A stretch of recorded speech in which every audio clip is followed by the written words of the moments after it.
Weh korang, maskara ni gempak gila. Saya baru jumpa satu maskara best. I nak share dengan korang. Korang tengok ni. Ini I dah pakai. Yang belum pakai, Darren Bliss punya lagi. Yang ini yang jenis roll to length. Still maskara. Kenapa dia still maskara? Korang tengok Korang nampak tak maskara dia punya brush?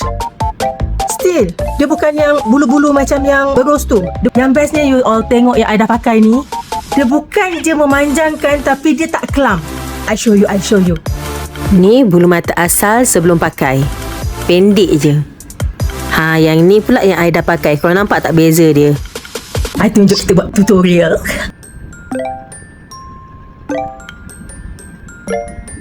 I rasa macam ada sama panjang.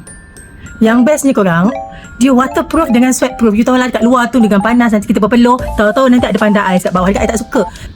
Korang tengok ni, dia tak kelam kan? Dia tak kelam langsung. Dan I baca dia tulis dia ada vitamin. So bulu mata kita dia boleh naturally lah nanti panjang. Memang cara habis lah maskara ni. Apa kita baru tahu kan ada? Kalau korang nak beli, I ada letak kat dalam beg kuning kat bawah tu. I tengok tengah promo. Baik korang beli.